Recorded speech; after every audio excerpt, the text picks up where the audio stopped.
नमस्कार, India voice देख रहे हैं आप। मैं हूं आपके साथ रिया डंगवाल। देवभूमि समाचार में आप सभी का स्वागत है। बुलेटिन की शुरुआत करेंगे देवभूमि उत्तराखंड की खबरों के साथ। देहरादून पुलिस लाइन में पुलिस स्मृति दिवस कार्यक्रम का आयोजन किया गया, जिसमें बतौर मुख्य अतिथि मुख्यमंत्री पुष्कर सिंह धामी ने शिरकत की। सीएम धामी ने कार्यक्रम में पहुंचते ही उत्तराखंड के शहीद पुलिस जवानों को श्रद्धांजलि दी। मुख्यमंत्री पुष्कर सिंह धामी ने कार्यक्रम के दौरान पुलिस जवानों के लिए बड़ी घोषणाएं भी की। उन्होंने कहा कि पुलिस के जवान बहुत विषम परिस्थितियों में काम करते हैं, जिसको लेकर उनकी आवास की व्यवस्था ठीक करने के लिए इस वित्तीय वर्ष में 100 करोड़ रुपए की धनराशि देने का प्रावधान किया गया है, ताकि पुलिस जवानों के आवास का निर्माण हो सके। साथ ही पौष्टिक आहार में 100 रुपए की वृद्धि करने का भी फैसला लिया गया है।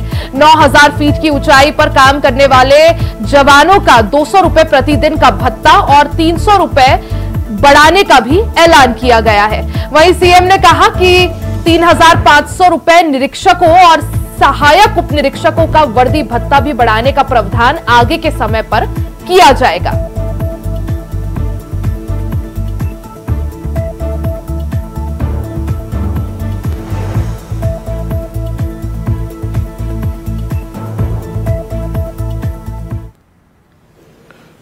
अपने प्राणों का सर्वोच्च बलिदान देकर अपने कर्तव्यों का निर्वहन किया है।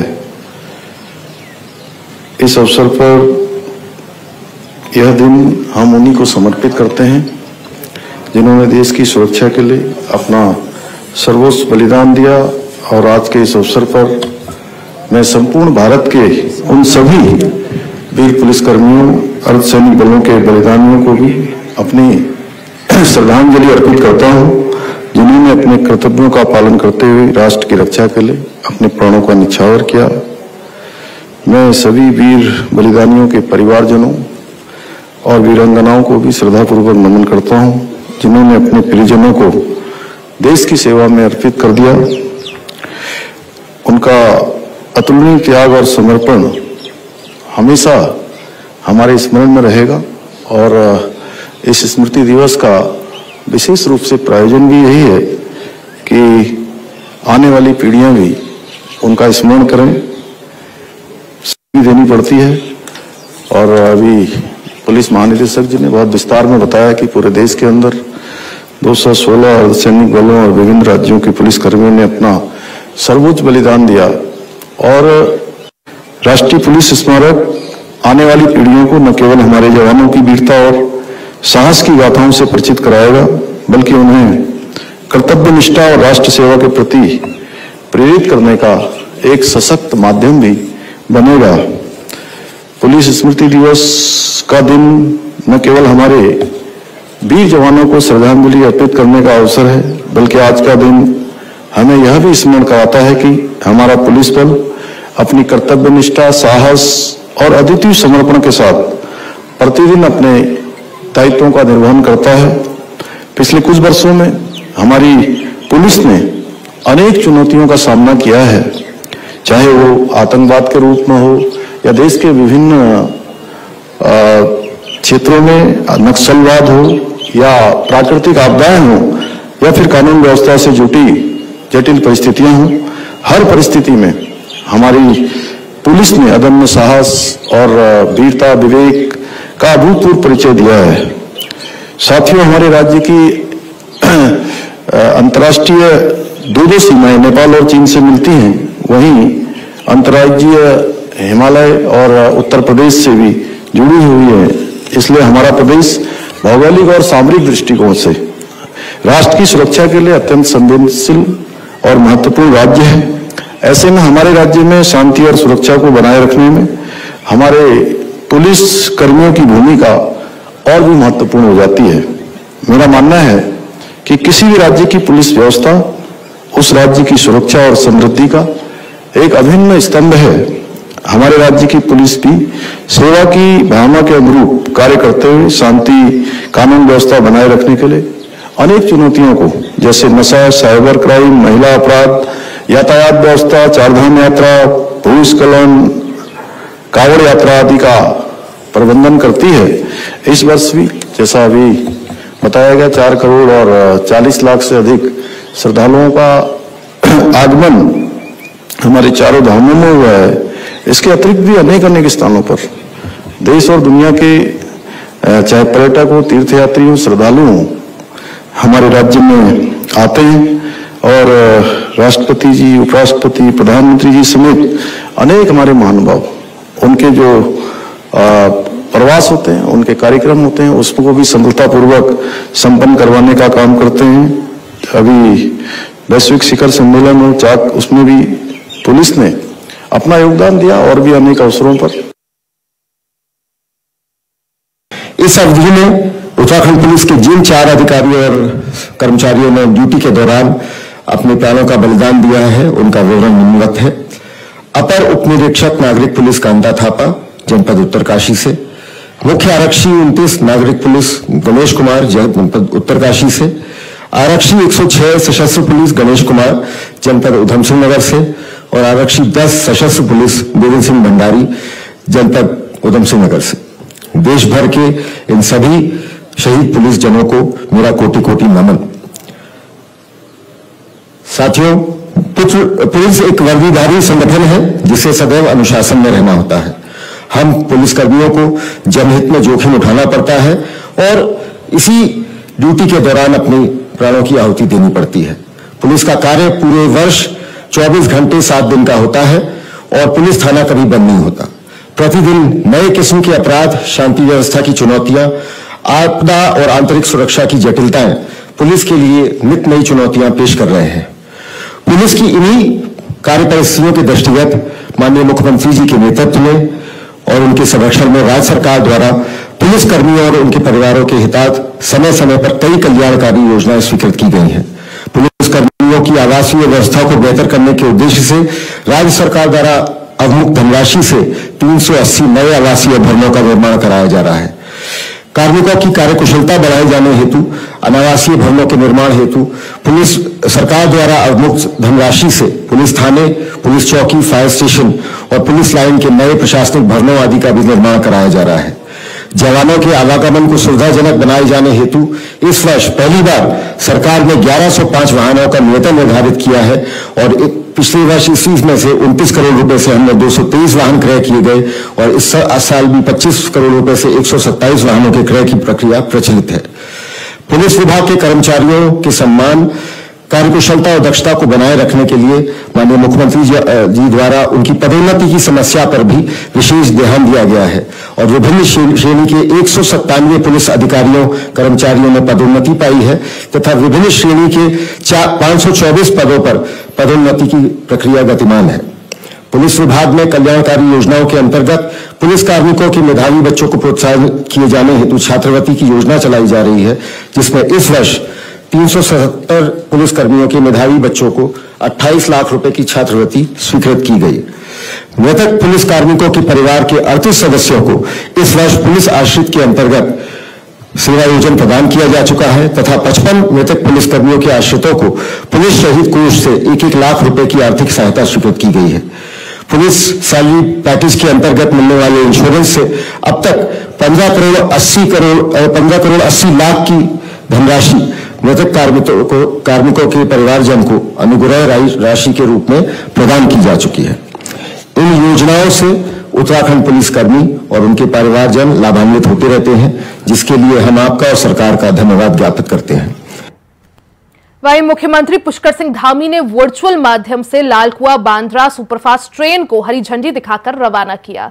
सीएम धामी ने कहा कि बाबा कैची धाम के आशीर्वाद से आज लालकुआ से बांद्रा के बीच ट्रेन संचालन का सपना पूरा हुआ है। इसके लिए उन्होंने प्रधानमंत्री नरेंद्र मोदी और रेल मंत्री अश्विनी वैष्णव का आभार जताया है।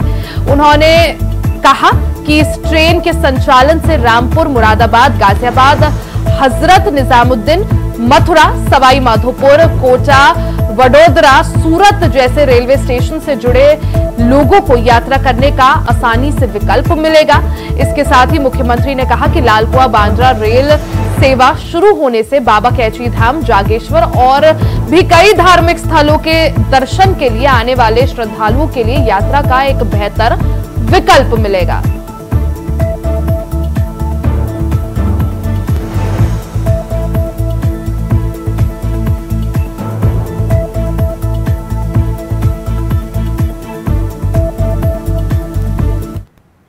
वहीं उत्तराखंड महिला कल्याण एवं बाल विकास विभाग के निदेशक और अपर सचिव प्रशांत आर्य को अब खेल एवं युवा कल्याण विभाग के निदेशक के रूप में भी जिम्मेदारी मिली है, जिसके बाद उनके सामने अब सबसे बड़ी चुनौती राष्ट्रीय खेलों के आयोजन की है। उत्तराखंड को अब की बार राष्ट्रीय खेलों की मेजबानी का मौका मिला है, जिसको लेकर उत्तराखंड में तैयारियां जोर शोर से चल रही हैं। इसको लेकर खेल विभाग के निदेशक प्रशांत आर्य ने कहा कि इस साल कई सालों बाद काफी प्रयासों से उत्तराखंड को ये जिम्मेदारी मिली है।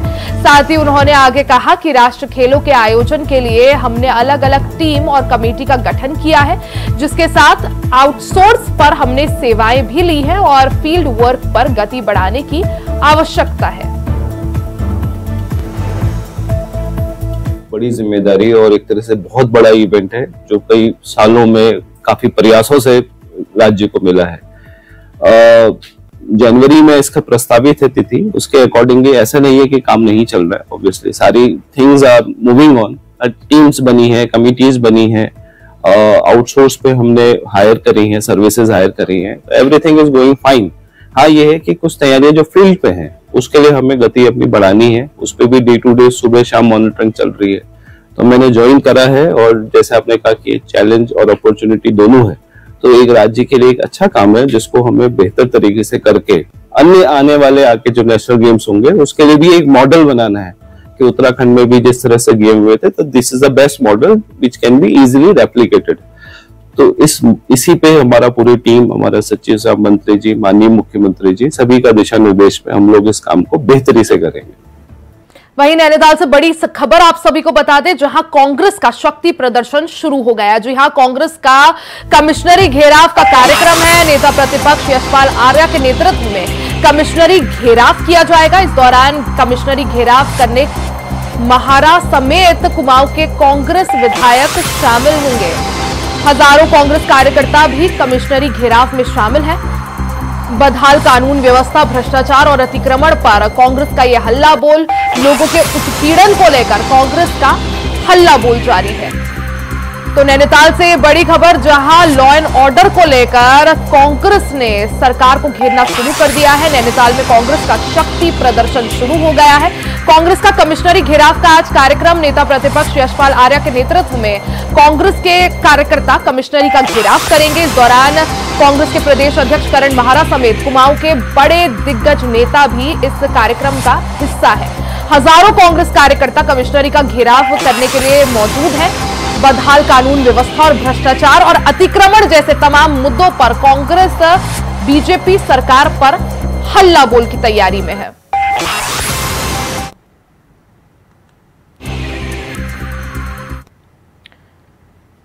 वहीं Uttarakhand power corporation limited power UPCL ने बिजली की आपूर्ति को स्मार्ट और पारदर्शी बनाने की दिशा में महत्वपूर्ण कदम उठाया है। अब प्रदेश में स्मार्ट बिजली मीटर लगाने का काम शुरू कर दिया गया है। स्मार्ट मीटर की मदद से उपभोक्ता को अब ये जानने में सुविधा होगी कि उन्होंने कितनी बिजली का उपयोग किया और उनके बिजली बिल की स्थिति क्या है।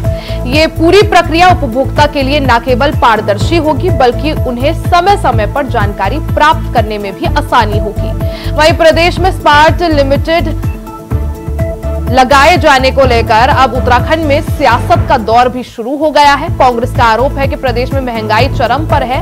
ऐसे में प्रदेश सरकार स्मार्ट मीटर लगाकर जनता और प्रदेश के किसानों को ठगने का काम कर रही है।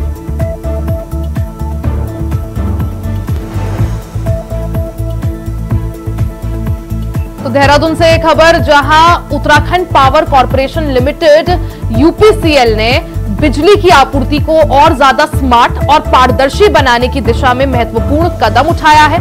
प्रदेश में स्मार्ट बिजली मीटर लगाने का काम शुरू हो गया है।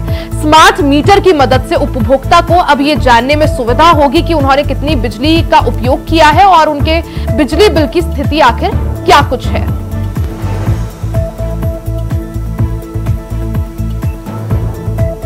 हमारे साथ कांग्रेस की मुख्य प्रवक्ता गरिमा मेहरा दसोनी जी जुड़ गई हैं। गरिमा जी, आपका बहुत बहुत स्वागत है इंडिया वॉइस पर। नमस्कार, धन्यवाद। गरिमा जी, एक तरफ यूपीसीएल की तरफ से एक बड़ा कदम उठाया गया है, अब स्मार्ट मीटर लगाने का काम शुरू हो गया है, क्या कुछ कहिएगा इस पर? देखिए, बहुत बड़ी विडंबना है ये हमारे प्रदेश की कि जनता जो मांगती है वो दिया नहीं जाता, और जो जनता ने कभी जिक्र भी नहीं निकाला वो थोप दिया जाता है। हमारे ऊपर यूसीसी थोप दिया गया, अब हमारे ऊपर ये थोपा जा रहा है स्मार्ट मीटर। अपने पूंजीपति मित्रों को लाभान्वित करने के लिए भारतीय जनता पार्टी की सरकारों ने जहां जहां प्रीपेड स्मार्ट मीटर लगाए हैं उन प्रदेशों का हाल देखिए जरा, कितना उपभोक्ता परेशान है, उपभोक्ता फोरम में कितनी कंप्लेंट्स पड़ी हुई है, कितना अनर्गल उनसे बिल वसूला जा रहा है। तो कहीं न कहीं हमसे कहा गया था डबल इंजन ट्रिपल इंजन की सरकार दीजिए, प्रचंड बहुमत दीजिए और फिर देखिए आपके अच्छे दिन कैसे आते हैं। जनता ने सारा विश्वास लुटाते हुए इनको 1 नहीं 2 बार विधानसभा चुनाव जिता दिया, लोकसभा में 3 बार 5 सीट इनको दे दी, लेकिन जनता की ये कुछ नहीं सुनेंगे। और अब आप देखिएगा कि विकास के पथ पर आगे बढ़ने के लिए हमेशा जनता। ठीक है गरिमा जी, हमारे साथ हनी पाठक जी भी जुड़ गई हैं, बीजेपी से प्रदेश प्रवक्ता। हनी जी बहुत बहुत स्वागत है सबसे पहले आपका। हनी जी, जिस तरह से स्मार्ट मीटर लगाने की जो कवायद है वो शुरू हो गई है, तेज हो गई है, कांग्रेस का कहना है जिस चीज की जरूरत नहीं होती वो काम यहाँ पर बीजेपी सरकार करती है, जिस चीज की आवश्यकता नहीं है, जिस चीज की जरूरत नहीं है। देखिए कांग्रेस ना अपनी बात कर रही है कि उसकी जरूरत नहीं है तो उसकी आवश्यकता क्यों है, इसीलिए जनता ने उनको अपनी जरूरत नहीं दिखाई और जब जनता ने उन्हें नहीं चुना तो वो अपनी बात कर रही है कि जिस चीज की जनता को जरूरत नहीं है उस चीज को क्यों करा जा रहा है, तो वो अपनी बात कर रही है। और जहां तक रही बात स्मार्ट मीटर की, इसमें बुराई क्या है गरिमा दसानी जी, 1-2 शब्द इसके बारे में कांग्रेस की प्रवक्ता होने के नाते दिखा देती। जिस व्यक्ति को जितने अपनी बिजली को खर्च करना है वो अपने मीटर के अनुसार उतनी ही बिजली खर्च करेगा, और इवन ये भी रहेगा कि जब हम घर पर नहीं होते हैं उसके बावजूद जो हमें टैक्स देना पड़ता है बिजली के लिए वो नहीं देना पड़ेगा, 0 रहेगा वो, तो उसमें इनको क्या आपत्ति रह गई।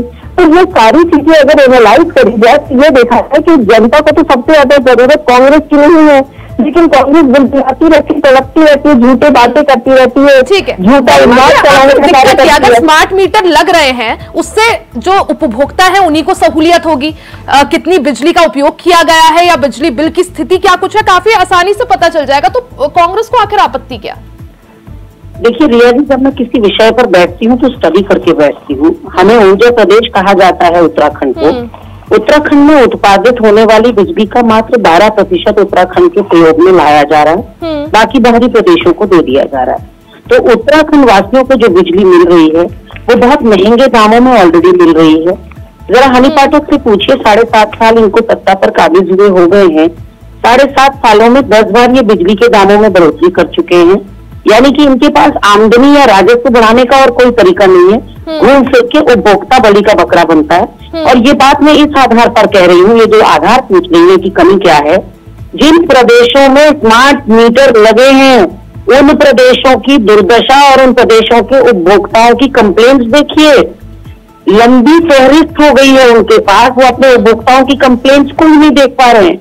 यानी कि डबल तो हम ऑलरेडी दे ही रहे हैं, इनकी बिजली में कोई गुणवत्ता तो रह नहीं गई, इतने कट्स लगते हैं, इतनी रोस्टिंग होती है, इतने बार ये जो है फ्लक्चुएशन ऑफ बिजली होता है यहाँ उत्तराखंड में, यानी कि ये जितनी देर बिजली देते हैं वो भी क्वालिटी बिजली नहीं दे पाते। कभी जो बल्ब है वो 10 वाट में, 60 वाट का बल्ब जो है वो 10-20 वाट में जल रहा होता है, कभी वो अचानक 100 वाट में जल जाता है। जवाब दीजिए सबसे पहले। और स्मार्ट सिटी के लिए पहले सड़कें खुदी, अब स्मार्ट मीटर के लिए सड़कें खोदो, यानी कि हमारे जीवन ही खोद डालो पूरा।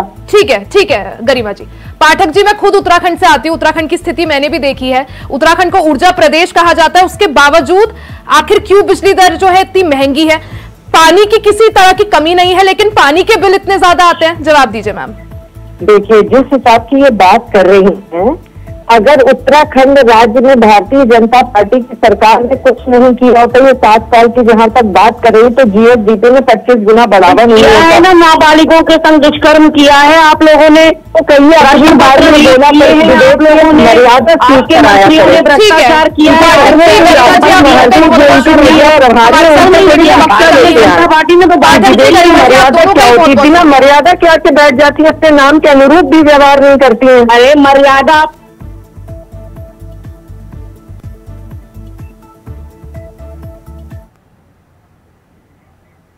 उन लोगों को समर्पित है जो सरकार के एक गलत निर्णय से पीड़ित होने जा रहे हैं। सामान्य नागरिक, प्रीपेड स्मार्ट मीटर, जिसे राज्य सरकार अपनी एक चहेती कंपनी को सौंपेगी और वही फिर उसका संचालन करेंगे। जिस तरीके से जियो वाले ने पहले फ्री, फिर कम रेट पर और अब धीरे धीरे सारी संचार व्यवस्था पर, मोबाइल व्यवस्था पर अपना कब्जा कर लिया है, तो उसी तरीके से वो कंपनी भी प्रीपेड स्मार्ट मीटर के माध्यम से विद्युत वितरण पर कब्जा करेगी। जब पूरी उसके चंगुल में सब चीजें आ जाएंगी तो फिर धड़ाधड़ रेट्स बढ़ते जाएंगे और लोग विवश हो जाएंगे। तो हम चाहते हैं कि ये व्यवस्था न लागू हो और जो व्यवस्था पहले से चली आ रही है उसी व्यवस्था को लागू करें, बल्कि उसमें जो पुरानी व्यवस्था थी कि 2 महीने में एक बार बिजली का बिल लेने की, वो लागू। आपको घाटा है। इन तीनों उपक्रम घाटे में चल रहे हैं। मैं समझ नहीं पा रहा हूँ। 2015-16 में बड़ी मेहनत से हमारी सरकार इन उपक्रमों को लाभ में लेकर के आई थी और आज ये उपक्रम घाटे में चल रहे हैं। ये बहुत दुख का विषय है, बड़े कष्ट का विषय है। उसके लिए आप लाइन लॉसेस कम करिए, ट्रांसमिशन लाइनों की तार वायरिंग को बदलिए, दूसरी जो चीजें हैं उनको सब बदलिए, डिस्ट्रीब्यूशन लाइनों को बदलिए। जहां चोरी हो रही है उद्योगों में यदि लगाने हैं तो ये प्रीपेड स्मार्ट मीटर उन उद्योगों में लगाइए जहां आपके चहेते लोगों को चोरी करते हैं और उनके प्रति अनदेखी हो जाती है। तो उस अनदेखी को रोकिए। जो औद्योगिक क्षेत्र में काम करने वाले ये बराबर। देखिए, कांग्रेस ने ठेका ले लिया है अपराधियों को संरक्षण देने का। कांग्रेस ने ठेका ले लिया है भ्रष्टाचार चलते रहने का। कांग्रेस ने ठेका ले लिया है बिजली चोरी होने देने का और कांग्रेस उसी राह पर आगे बढ़ रही है। मैं कहता हूं कि अगर स्मार्ट मीटर लग जाएंगे और जितनी हमारी खपत होगी उतनी हमको रीडिंग देनी पड़ेगी, तो किसानों को लाभ होगा। तो उसको कांग्रेस नहीं लेना जानना चाहती है। वो चंद उन लोगों के साथ खड़ी है जो बिजली चोरी करते हैं, जो आपराधिक कार्य कृत्य कर रहे हैं। उन चंद लोगों के साथ कांग्रेस खड़ी होकर इसके विरोध में जा रही है। तो कांग्रेस को सोचना पड़ेगा कि आखिर वो एक राष्ट्रीय दल है, प्रदेश में के प्रमुख विपक्षी दल है, तो क्या इस प्रवृत्ति को वो बढ़ावा देना चाहते हैं? तो कांग्रेस के लिए एक बड़ा प्रश्न है। अरे मीडिया को पूछना चाहिए कि क्या आप क्या बढ़ावा देना चाहते हैं इस तरह की ये जो बिजली चोरी की प्रवृत्ति को, या उसको रोकना चाहते हैं? वहीं राष्ट्रीय बाल संरक्षण आयोग ने उत्तराखंड में संचालित मदरसा बोर्ड को भंग करने की सिफारिश की है। इसमें गैर मुस्लिम बच्चों को मदरसों से निकालकर आरटीआई अधिनियम के तहत बुनियादी शिक्षा प्राप्त करने के लिए स्कूलों में भर्ती कराया जाने की भी मांग की गई है। ऐसे में उत्तराखंड में मदरसा बोर्ड खत्म किए जाने की मांग का संत भी अब समर्थन कर रहे हैं। अखिल भारतीय अखाड़ा परिषद के अध्यक्ष श्री महंत रविंद्र पुरी ने कहा कि मदरसों में हिंदुओं के खिलाफ पढ़ाया जाता है, बच्चों को हमारे खिलाफ षड्यंत्र करने की शिक्षा दी जाती है, जो कहीं से भी उचित नहीं है। हमारे माननीय मुख्यमंत्री जी उत्तराखंड के लोकप्रिय मुख्यमंत्री है और उनका जो भी काम है वो हिंदू, मुस्लिम, सिख, ईसाई सबके लिए है। देखिए, मेन विजन है मदरसे में आप क्या पढ़ा रहे हैं, मदरसे में सिलेबस आप क्या है, उसकी जानकारी सरकार को होनी चाहिए।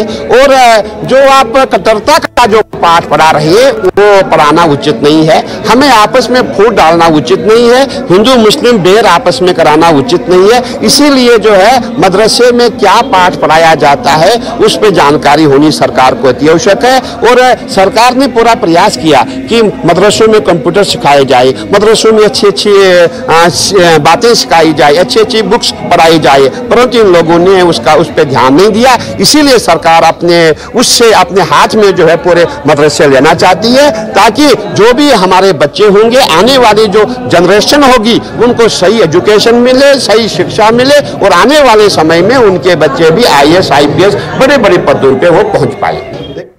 देवभूमि समाचार में फिलहाल के लिए सिर्फ इतना ही। खबरों का सिलसिला जारी रहेगा, बने रहे हमारे साथ।